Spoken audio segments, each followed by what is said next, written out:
Je voulais faire d'abord une introduction, mais je me suis dit après, il vaut mieux de mettre ça en conclusion. L'affaire est tellement compliquée que... Et je vais commencer par répondre à la question de savoir pourquoi cette conférence de presse. En fait, pour le 11 juillet courant, je voulais entamer une grève de la faim devant le ministère de la Justice à Bruxelles pour obtenir réponse à une question que je posais au ministre de la Justice. Et le 20 juin dernier, j'ai trouvé dans un document la réponse à la question que je cherchais. Et la grève de la faim est devenue sans objet, j'y ai renoncé, mais j'ai écrit au ministre de la Justice en disant que j'allais faire une conférence de presse pour en informer l'opinion publique. De quoi il s'agissait? Le 18 avril 2014 a été institué, je ne sais combien, 5e, je crois, exécutif des musulmans de Belgique.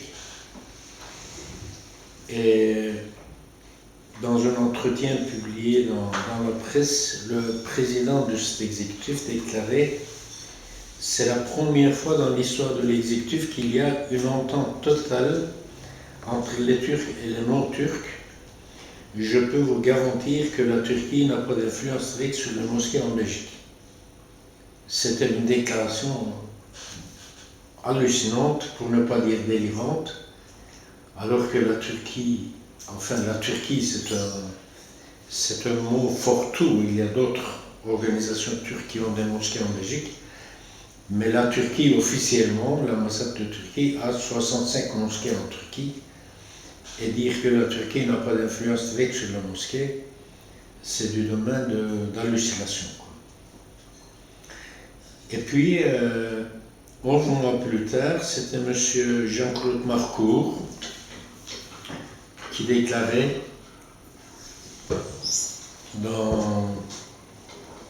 au micro d'un journaliste de RTL TVI, il ne faut pas que ce soit d'autres vivant à des centaines, voire à des milliers de kilomètres de la Belgique qui décident comment les musulmans d'ici doivent vivre. C'est aux musulmans d'ici d'organiser leur religion, leurs pratiques religieuses et vivre en harmonie avec les autres communautés. Ici aussi, il y avait une autre question qui se posait, mais est-ce que c'est possible de faire ça? Dans le cas actuel des choses, pour moi, c'est du domaine de l'impossible. Donc il y avait deux questions ici. C'est la question de savoir est-ce que réellement la Turquie n'a pas d'influence sur les mosquées en Belgique. Et la deuxième question, c'est est-ce que il est possible un jour que les musulmans de Belgique puissent organiser leur religion eux-mêmes et régler les questions pratiques de la gestion de leur religion. À ce propos-là, j'ai interrogé d'abord M. Paul Foulan, qui est le ministre des pouvoirs locaux, qui a pour compétence la reconnaissance des lieux de culte, donc les mosquées. Et puis j'ai interrogé M. le ministre de la Justice, qui a la compétence de reconnaissance des cultes et de leur financement. Et puis j'ai interrogé M. Marcourt pour savoir sur quelle base il avait fait cette déclaration. M. Foulan a répondu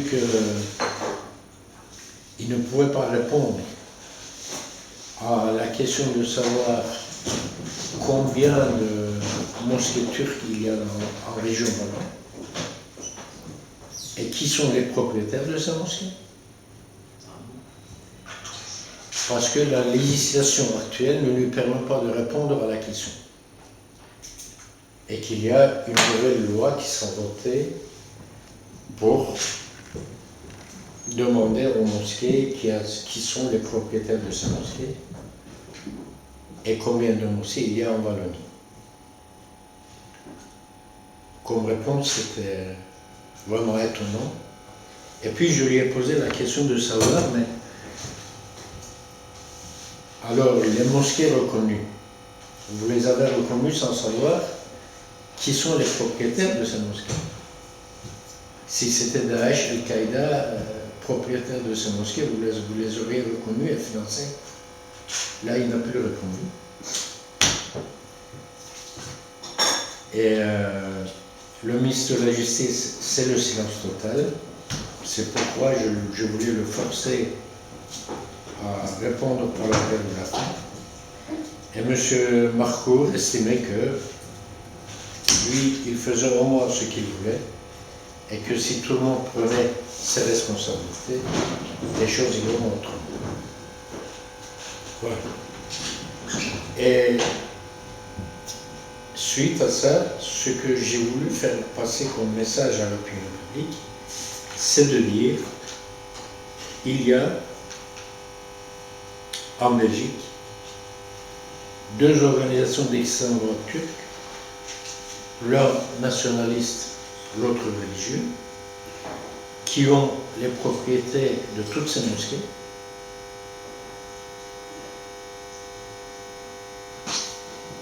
Et ce sont des organisations religieuses politiques. Et je trouve vraiment étonnant, voire inadmissible, que 2 organisations devant toi, sur le mur, le dialogue.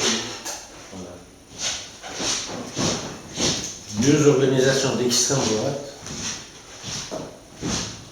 possèdent toutes les mosquées en Belgique et qu'ils soient reconnus comme représentants de la religion, entre guillemets, de l'islam turc en Belgique. Voilà, c'est cette information que je voulais passer à l'opinion publique. Dans une démocratie, je crois que l'important, c'est de savoir ce qu'on fait et de dire aux autorités si on accepte ce qu'ils font ou on n'accepte pas. C'est le message principal que je voulais faire passer. Et ici, j'ai expliqué ces organisations qui y sont, combien de mosquées ils ont en Belgique. Et tout ça, ça passe dans des cercles fermés. Il n'y a aucune transparence. Et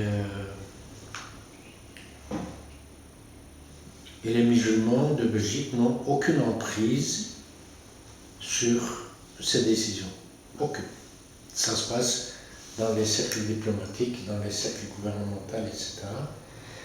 Et puis on dit la communauté musulmane fait ceci, la communauté musulmane fait cela. Mais la communauté musulmane, en général, est loin de toutes ces décisions, de tout ce qui se passe autour d'elle. Voilà, c'est ce message que je voulais passer. Et puis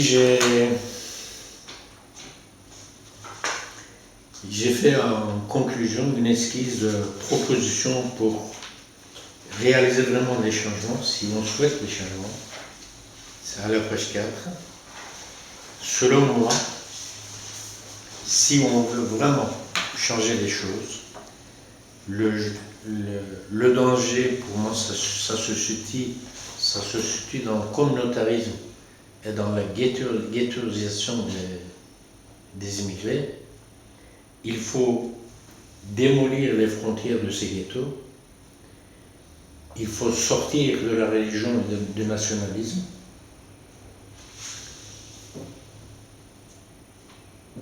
Sortir de la religion ne veut pas dire supprimer les mosquées, supprimer la religion.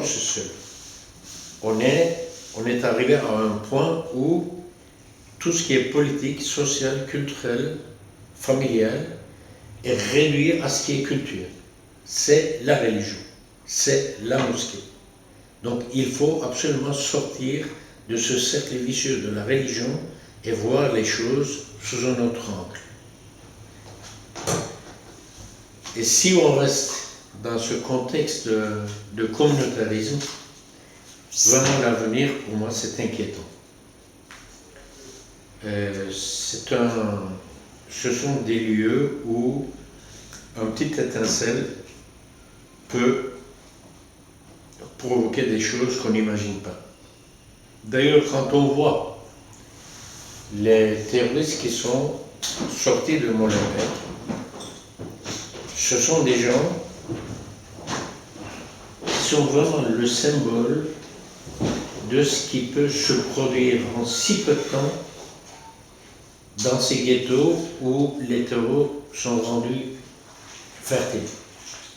Moi, je ne crois pas un seul instant que ces terroristes sont radicalisés dans le sens religieux du terme. Il n'y en a pas un seul qui est radicalisé dans une mosquée par un imam ou quoi que ce soit. Ce sont des gens qui ont vécu dans un milieu où les terreaux est rendu fertile et le moindre grain qui tombe pousse en très peu de temps. C'est ça le danger. Il faut sortir de ces ghettos, il faut sortir de la religion, il faut sortir du nationalisme et il faut entamer une intégration dans la société. Autant ils restent enfermés dans ces ghettos, autant ils restent dans cette conception de communautarisme, autant le danger ne cessera de grandir. Et un des points très importants dans cette histoire, c'est ce qu'on appelle les élus d'origine étrangère.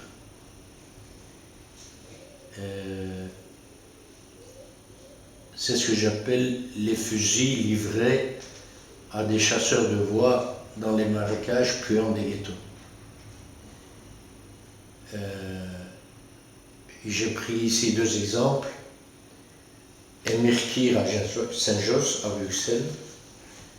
Le gars, il est chez lui, il est parlementaire fédéral, il est bourgmestre de Saint-Josse. Il vit vraiment avec sa communauté, il vit en Turquie. Il mange à tous les râteliers, de l'extrême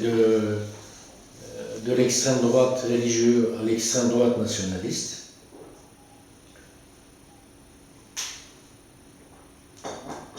C'est eux, en général, qui alimentent le radicalisme, l'extrémisme dans ces ghettos-là.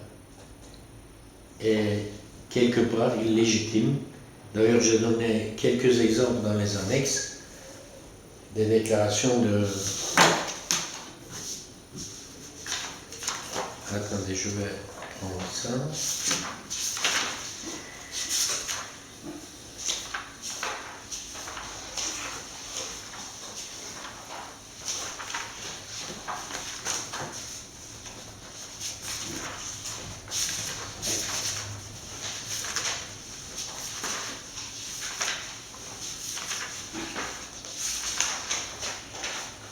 Voilà, vous prenez la page 31 si vous voulez. Emir Kir participe à la rupture de jeunes organisée par la Fondation religieuse pour les Amis de l'ambassade de Turquie, où il déclare, j'ai traduit un paragraphe en dessous, bourgmestre de Saint-Josse, Emir Kir s'est exprimé comme suit. Tout d'abord, je félicite votre mois de Ramadan. Je vous souhaite de vivre ce mois d'une façon la plus agréable. L'organisation de Diyanet est une organisation exemplaire comme toutes les autres organisations musulmanes. C'est une organisation qui a pour but la meilleure intégration des hommes. En tant que bourgmestre, je suis fier et heureux de les recevoir ici. Donc ça c'est l'extrême droite nationaliste qui possède 60 mosquées en Belgique. De là, il entre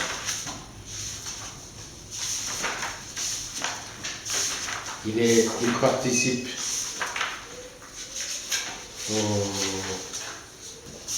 à la rupture de jeunes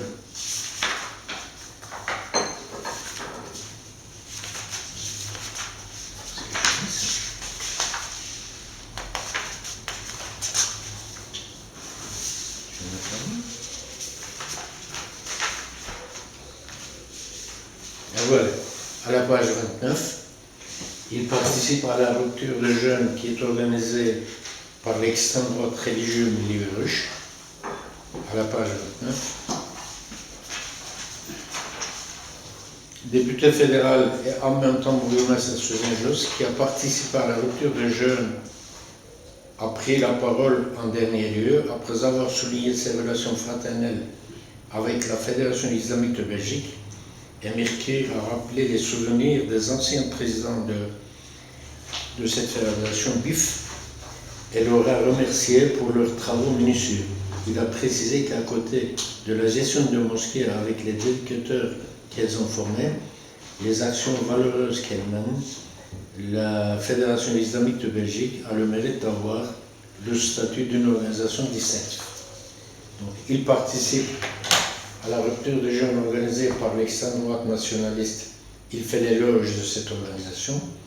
Il participe à la rupture de jeunes organisée par l'extrême droite religieuse. Il fait l'éloge de cette organisation.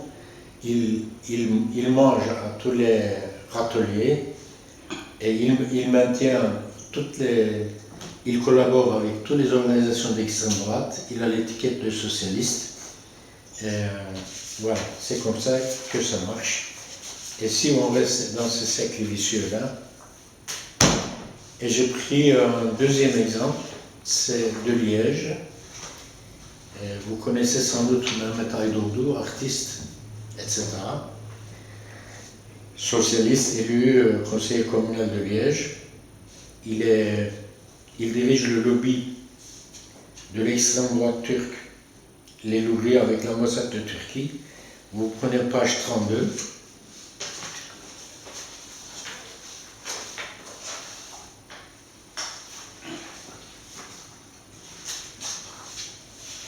De gauche à droite, Mehmet Aydoğdu, le directeur général deuxième de la Fondation religieuse turco-islamique de l'ambassade de Turquie. Le quatrième, on présente le M. Favé, socialiste. Ils sont tous ensemble organisés. Ils organisent la fête de la jeunesse à Liège. Et vous prenez la page 33. M. Aydoğdu organise une rencontre avec l'ambassadeur de Turquie à Liège, avec le bourgmestre de Liège et le gouverneur de Liège. De gauche à droite, le premier c'est M. Forêt, ancien gouverneur de Liège. Du dos, c'est le bourgmestre. Au milieu, c'est Aydoğdu. Et à sa droite, c'est l'ambassadeur de Turquie à Bruxelles. Et M. de Meyer déclare à cette occasion-là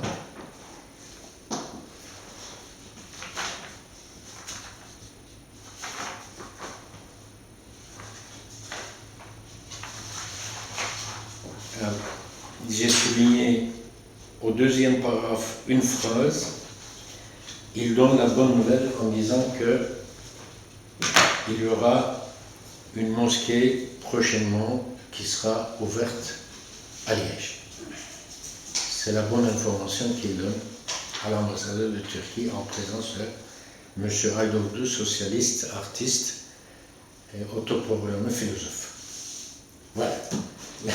C'est fou, mais c'est comme ça. Il se proclame philosophe. Oui. Sur son site, il est autoproclamé philosophe, artiste et philosophe. Voilà le message général que je voulais faire passer. Je résume encore une fois. En Belgique, 137 mosquées turques est dirigée par 2 organisations d'extrême droite. Est-ce que c'est admissible? Est-ce que c'est inadmissible? C'est à l'opinion publique de le juger. Moi, j'ai le devoir d'informer cette opinion publique et de dire voilà quelle est la réalité des choses qui est là. Donc, remarque importante que je voudrais faire, c'est, moi je suis sur le terrain depuis 40 ans, je me bats contre les mouvements d'extrême droite, que ce soit de tendance religieuse ou de tendance nationaliste. Et on a inventé un terme, radicalisme. Radicalisme veut dire terrorisme. Il n'y a plus de radicaux si on n'est pas terroriste. Le radical, c'est terroriste. Tous les autres radicaux sont disparus dans la nature. On ne sait plus où est-ce qu'ils sont. C'est effrayant. Ce qu'on appelait avant les actes terroristes, intégristes, et je ne sais pas moi, fondamentalistes, et fous dans l'art, radicaux, etc., ils sont tous disparus dans la nature. Il n'y a de radicaux que des terroristes. Et c'est extrêmement dangereux. On les a poussés dans l'ombre. Ils ont vraiment la paix éternelle. Si on n'est pas terroriste, on est bien. Ici, j'ai donné un exemple. C'est quand même, je ne sais pas, peut-être que moi je suis un idéaliste, ça me choque. Le ministre de la Justice, le 27 avril 2006, déclare devant le Parlement européen: nous avons 2 problèmes avec la communauté musulmane, c'est la page 5.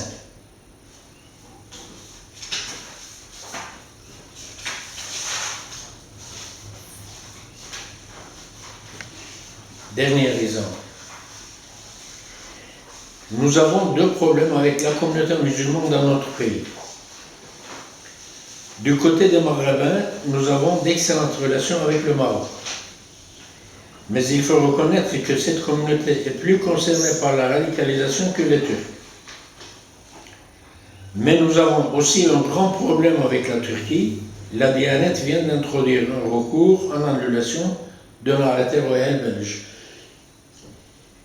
Mais le ministre parle de son entente loyale avec le Maroc, de ses problèmes avec la Turquie, mais il dit qu'il a des problèmes avec la communauté musulmane. Mais monsieur, vous n'avez rien à foutre avec la communauté musulmane. Vous parlez de vos problèmes avec le Maroc et la Turquie. La communauté musulmane, qu'est-ce qu'il a à faire dedans?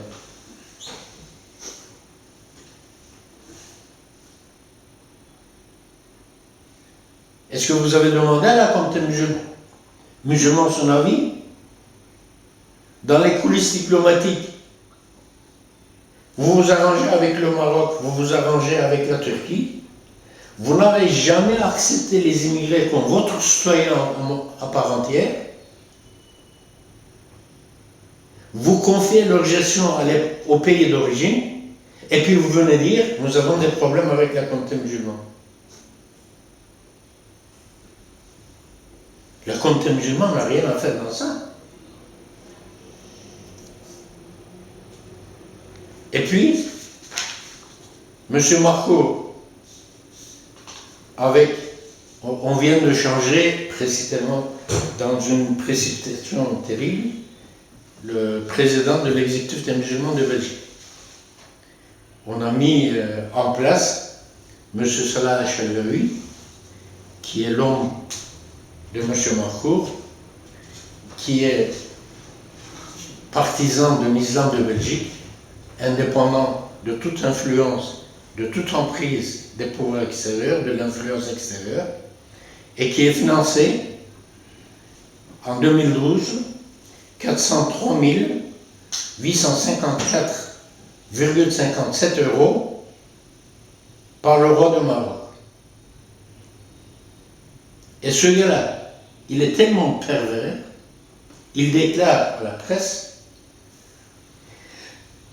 le journaliste lui demande, par ailleurs, l'influence des pays étrangers est-elle un frein pour le développement d'un islam belge?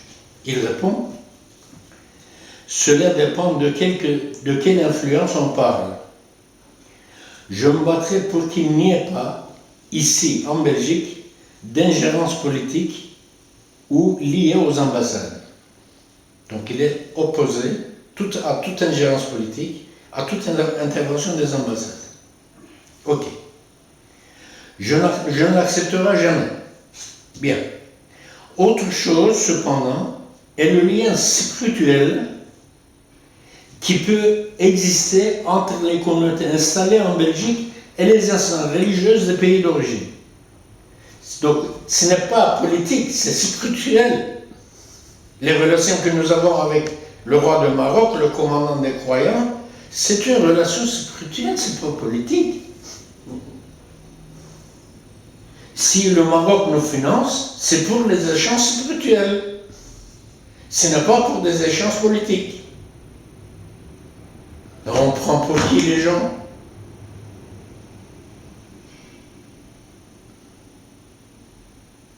Et l'opinion publique ignore tout ça. Ça se passe dans les coulisses. Dans les coulisses des hauts lieux. Ça tourne autour de la tête. Et puis quand il y a des choses qui arrivent, voilà, il y a quelques mauvaises herbes qui sont poussées à Molenbeek. Ah, les musulmans doivent sortir dans la rue, les musulmans doivent se détacher de ça. Ben, les musulmans n'ont rien à foutre. Hein. Ce n'est pas les musulmans qui ont demandé au roi Baudouin d'installer l'Arabie Saoudite en Belgique comme représentant des musulmans en Belgique. Hein. On n'a jamais demandé l'avis des musulmans en quoi que ce soit en Belgique. Quand vous prenez la page 7,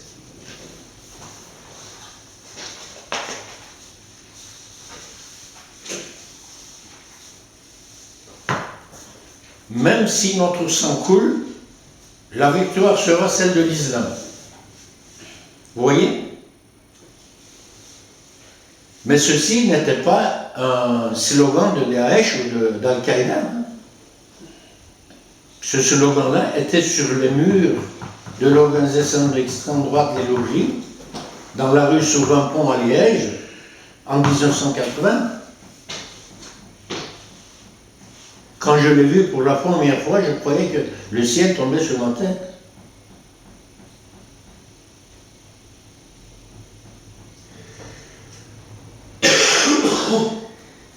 Et pour finir, je voudrais attirer votre attention sur ceci, sur cette page 7. En 1991, Éric de Balfour avait écrit un article dans la Libre Belgique qui était intitulé « Un homme tout seul contre l'État belge ». Et l'article c'est derrière, sur la page 7. Oui.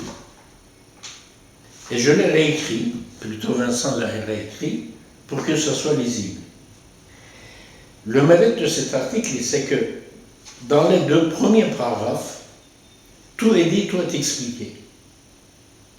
Il dit depuis des années inlassablement Moustapha creuse des galeries souterraines dans les soubassements de la communauté turque de Belgique, animateur de la maison des Turcs à Liège. Il est un des lutteurs de l'intégration et par le même un pourfendeur de tout ce qui est fait au obstacle. Il n'a de cesse de traquer, de dépister qu'il considère comme une authentique mafia, un mandat de commerçants véreux et intermédiaires marrons se livrant au trafic et malversation, certificats, etc. Donc, au point de départ, notre combat, c'était ça. C'est ce que j'ai appelé les agissements de la tristement célèbre et très officielle mafia turco-belge. Au point de départ, notre combat, c'était ça. S'il faut vous donner une image, en 1978, quand j'ai fait la connaissance avec les émigrés d'origine turque ici, c'était vraiment... Les immigrés étaient entièrement dans les ghettos, à 4020 Liège. La société belge était à 4000 Liège. Et entre les deux, il y avait le passerelle de la place Ventoux. Et sur ce passerelle, il y avait la mafia. Avocats, magistrats, policiers, traducteurs, délégués sociaux de l'ambassade, etc., qui organisaient la relation entre les ghettos et la société belge. Et tout était payant. De la maternité au cimetière, on payait tout. Dans les années 80-90, imaginez un peu la somme. Un traducteur, à l'examen de permis de conduire, en 3/4 d'heure, il sortait avec 300 000 francs dans la poche. En 3/4 d'heure. À l'époque, on achetait une maison de mètres à 2 millions. Imaginez un peu. Ce gars-là, s'il mettait 100 000 francs dans sa poche et 200 000 francs pour la corruption, il a tout ce qu'il faut. C'était ça. Des faux permis de conduire, mais c'est inimaginable. C'était vraiment... Et avec les institutions judiciaires, j'avais un combat terrible, et ça a abouti en 1995 à un règlement de compte qui était un mandat d'arrêt. D'ailleurs, j'ai tout connu en 35 ans. Complot politique, tentative d'assassinat en Turquie, la prison à Liège, l'asile psychiatrique à Liège, j'ai tout connu. Je suis passé partout. Ou à cause de toi, mon père a failli aller à l'auto aussi. Ouais, hein. ouais. Mon père est radiologue. Ouais. Mon père était radiologue rue de Serbie, donc un bon médecin, bien. Et en fait, rue de Serbie, c'était un centre de corruption où on emmenait les anciens ouvriers mineurs turcs pour leur faire des examens afin qu'ils puissent obtenir une pension à vie à cause des problèmes de poumons. Et mon père, son boulot, c'était de faire les radios, mais il y avait tout un circuit de corruption qui allait chercher les mineurs à droite à gauche pour faire cet examen-là, qui était gratuit. Normalement, c'est un examen gratuit qu'on leur faisait faire. Et bien, cette mafia-là, elle faisait payer jusqu'à 100 000, 100 000 francs belges, c'est ça, hein, 100 000 francs belges en leur disant, ben écoutez, si vous faites cet examen-là, on vous promet une pension à vie. Et donc, ils payaient 100 000 francs en noir, on allait les chercher en camionnette un peu partout. Et mon père, lui, n'était pas au courant, il travaillait là, il faisait les radios, lui. Et voilà, et les intermédiaires se mettaient dans les poches. Et puis alors, ça a été, à cause de cet animal-là, ben, ça a été au grand jour, et mon père a dû prendre 2 avocats, se battre pendant 1 an pour prouver son innocence, qui n'avait rien à voir là-dedans, quoi. Et le patron de l'hôpital rue de Serbie était dans le coup. Et il s'en est réchappé, lui. Ça a été étouffé au niveau de l'ordre des médecins. Et mon père avait dit qu'il était là quand ce médecin se défendait et tout, et il disait qu'il était brillant. Donc j'imagine bien déjà ce médecin comme ça devant l'ordre des médecins, en train de se défendre et tout le bazar, et ça a été étouffé, quoi. C'est la justice qui l'a étouffé. Voilà, donc au point de départ, le combat c'était ça. Et en 1980, est venu griffer sur ça l'affaire religieuse.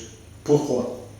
Parce que les imams, les professeurs de religion, etc., qui ont été envoyés par la Turquie, sont venus en Belgique. Ils ne connaissent pas la langue, ils ne connaissent pas le terrain, ils ne connaissent pas le fonctionnement des institutions, ils ne savent pas où aller. Qu'est-ce qu'ils ont fait? Ils sont allés, avec la mafia, collaborer pour instituer une mosquée dans chaque ghetto. D'ailleurs, vous pouvez faire attention. Là où il y a une mosquée, il y a un ghetto autour. Ils sont venus installer une mosquée au milieu de chaque ghetto. Vous ne trouverez pas une seule mosquée où il n'y a pas un ghetto. C'est comme ça que nous avons heurté les religieux. Ce n'était pas pour... Moi, je suis musulman, je suis croyant, je ne suis pas contre la religion, ce n'était pas pour heurter les religieux, mais c'était leur collaboration avec cette mafia contre laquelle on se battait. Donc, ils ont fait partie de cette mafia-là. Voilà, en quelques mots, le message que je voulais passer aujourd'hui. Nous sommes en tournoi, la presse n'a pas répondu, je ne sais pas pourquoi, mais voilà. Moi, j'ai fait ce que je devais faire, comme toujours.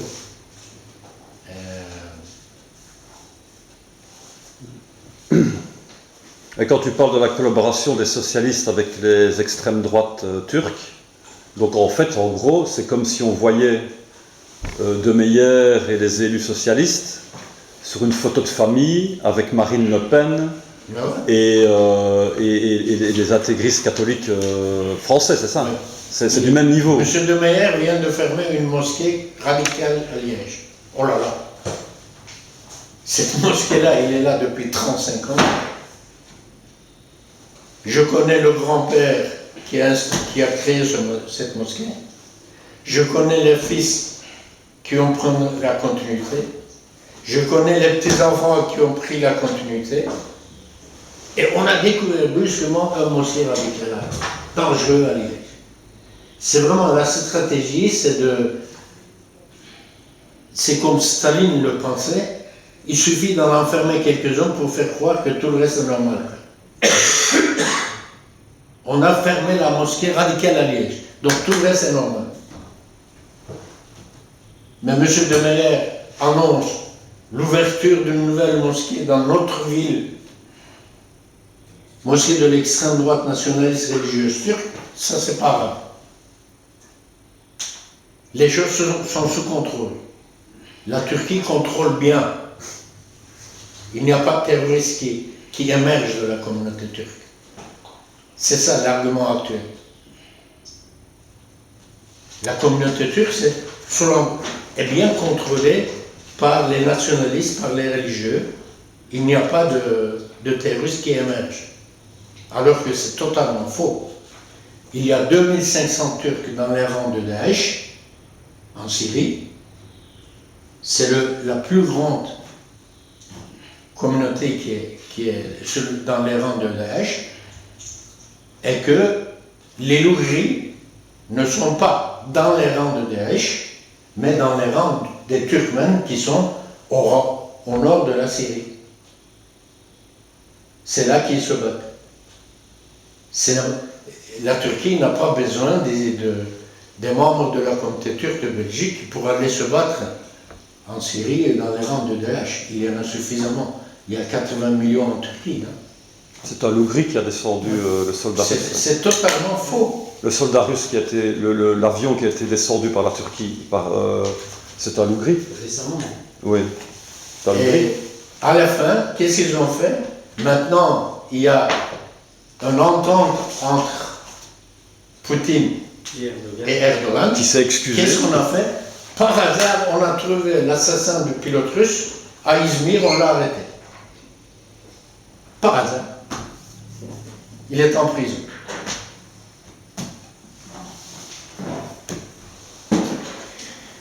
Erdogan devait commencer à avoir peur de l'ours russe aussi. Hein. Il s'est dit, on va quand même pas trop le titiller. C'est la preuve qu'Erdogan Dites-moi un peu ce que vous pensez de ce que je viens de dire. Erdogan ne parvient pas à contrôler les Lougris. Ah, oui, possible. Ouais. Ouais. Et si tu vas trouver Paul Magnette, le président du PS, tu l'as déjà fait. D'accord.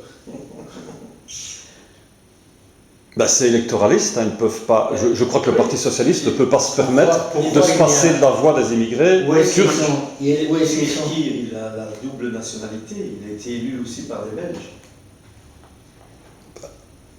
Éric de Ouais, Belfort ouais. de la Ligue Belgique, je ne l'ai pas vu pendant 10 ans. Et récemment, par hasard, nous nous sommes trouvés chez sa cousine, à Genève. Il est entré, il est venu, il est entré, il m'a embrassé, il m'a dit voilà l'homme qui avait tout dit.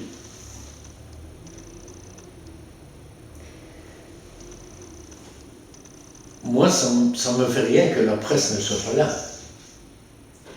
J'ai organisé la conférence de presse pour pouvoir le dire demain, je l'ai fait.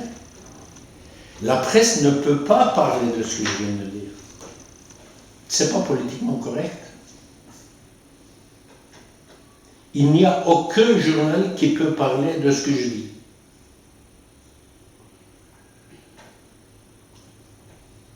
Le soir, ne le dénonce pas. Non, aucun.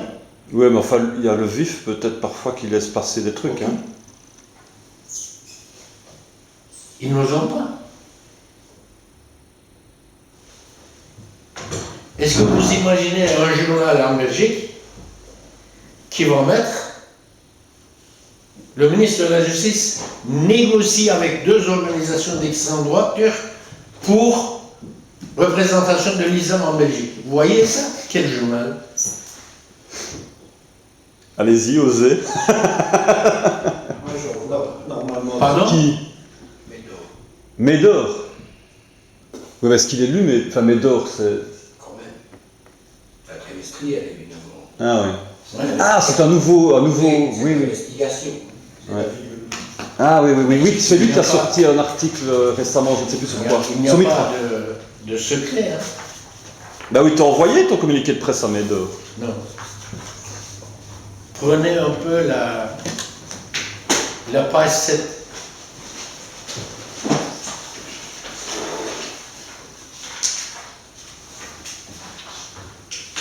Deuxième paragraphe de l'article de la Ligue Belgique.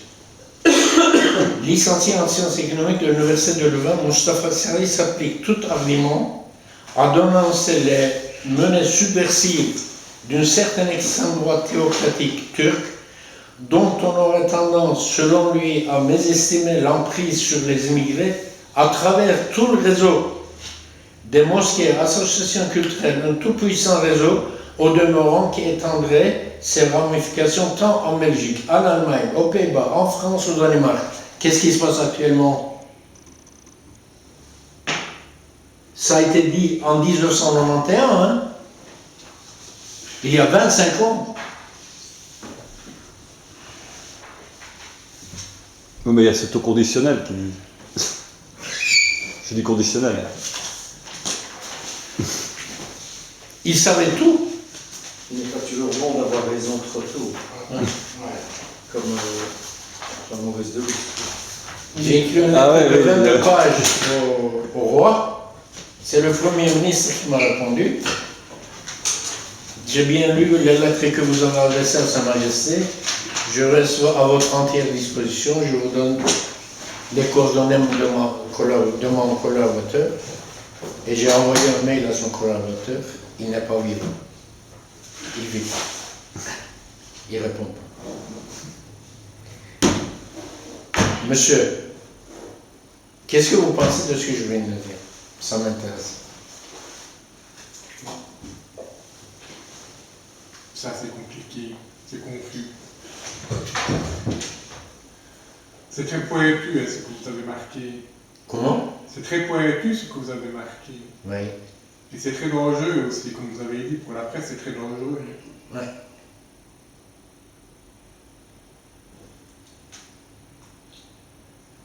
Mais en se donnant la peine, tous les documents sont là et les preuves, elles sont accessibles. Oui, Tout est accessible, tout est là. mais il faut voir aussi l'adversaire s'il ne va pas aller contre vous.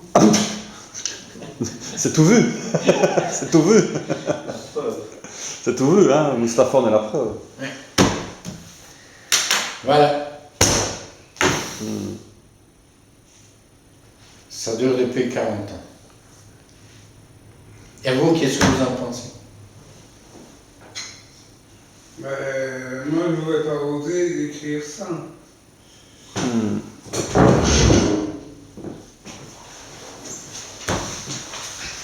Handle with care. Voilà. Mais en tout cas, merci d'avoir été là.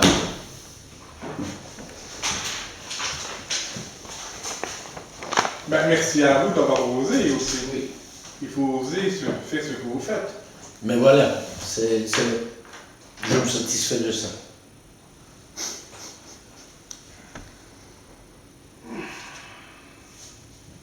La maison des Turcs à Liège existe toujours. Elle n'est pas dissoute. Ah bon? La SBL n'est pas dissoute. Ben, si tu ne rends plus des comptes et tout ça, elle doit être dissoute automatiquement normalement. Non, elle n'est pas dissoute, je n'ai pas demandé la dissolution. Mais c'est pas automatique maintenant. Avec les nouvelles lois sur les SBL, je crois que si tu ne rends pas des comptes, à un moment donné. La maison des Turcs, C'est pour empêcher qu'on reprenne la même dénomination. Ah, peut-être aussi, ils se disent. Non, elle n'est pas dissoute. Juste. Alors qu'elle est inactive depuis 20 ans. Ben, en fait, la maison des Turcs, moi je l'ai fondée en 1981. Je n'ai jamais fait les formalités nécessaires pour les ASBL. Jamais. Et je l'ai dit. Malgré tout, tu avais des subsides. Oui, jamais. On avait 500 000 francs de subsides par an de la communauté française, mais je n'ai jamais fait les formalités. Ah, tu veux dire qu'elle n'est pas publiée au Moniteur? Si, Ah, si, quand même. mais je n'ai jamais déposé les comptes de la SBL Ouais, au c'est tribunal de commerce. Jamais. Jamais. C'est bien. C'est une association protégée, ça. C'est comme ça. S'ils veulent. Si ça ne leur plaît pas, ils demandent la dissolution de la SBL. S'ils ont des couilles, Ils ils donnent le de font. l'argent en espérant qu'ils s'arrêtent. Oui, c'était. Voilà. C'était la maison des Turcs, c'est l'ancienne brasserie Art, vous voyez maintenant, qui est à sa rue Vivnis, là. Il y a un grand bâtiment peint. Oui. Vous voyez, c'est que c'est ce grand bâtiment. Qui était rénové. L'ancienne brasserie. L'ancienne brasserie, c'était là qu'était l'association, il y avait une mosquée, une association, c'était Ce l'association. qui est extraordinaire dans... Et c'est toi qui avais fait peindre comme ça? Non. Non, ça c'est Ils ont fait après. après. Ce qui est extraordinaire, c'est aujourd'hui, c'est ce qu'il faut faire encore. Et j'ai créé là un centre culturel dans lequel il y avait une mosquée, un restaurant, un café derrière, un bureau. Si vous voulez, je disais ceci, vous voulez boire de la bière, c'est au restaurant. Vous voulez prier, c'est à la mosquée. Vous voulez lire, c'est à la bibliothèque. C'était la seule mosquée indépendante de toute influence et de tout pouvoir extérieur. Mais ils ont fait de telle sorte pour qu'ils ne vivent pas. On m'a convoqué en 1995 au palais de justice à Liège, sous prétexte qu'on allait me faire confirmer une plainte que j'avais déposée contre les agissements d'une organisation d'extrême droite turque. Je suis arrivé, on m'a privé de la liberté, on m'a mis sous mandat d'arrêt pour cause d'escroquerie et de détournement de fonds. Je suis resté 5 jours à l'antenne, je suis sorti et puis ça a fait un tollé incroyable. Marc connaît bien l'histoire.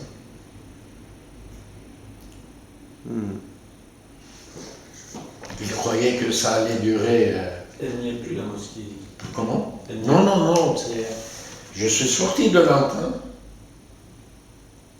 Je n'ai plus rien fait. Je ne sais pas ce qu'elle est devenue ce centre culturel. Il y est toujours. Je ne sais pas si tous les matériaux qui étaient à l'intérieur, le restaurant, les bureaux, je n'en sais strictement rien. Je ne me suis plus occupé. Ils vont faire juste à côté. Il y a une maison médicale maintenant, là. Il y a une maison médicale et à côté, ils vont faire les locaux du Créam. Ah oui, voilà. Donc, avec le centre culturel qui est toujours à la brasserie Acte. Je crois qu'il y a toujours la cafétéria. Mais tu ne regrettes pas d'avoir laissé tomber? Tu n'aurais Non. peut-être pas dû garder cette association Non. pour te protéger? Tu aurais été protégé par l'association?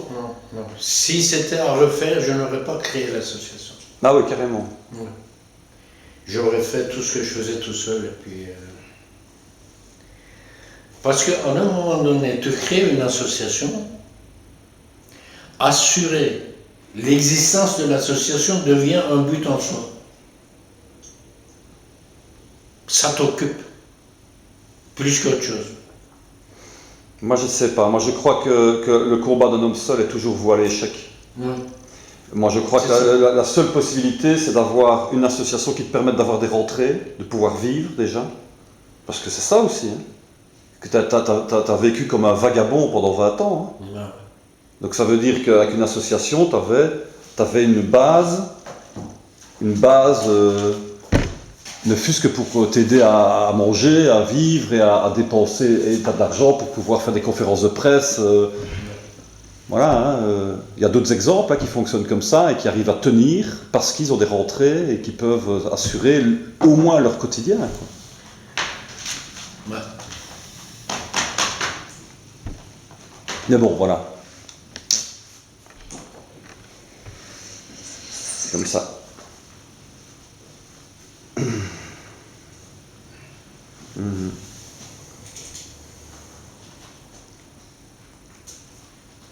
Donc, ouais.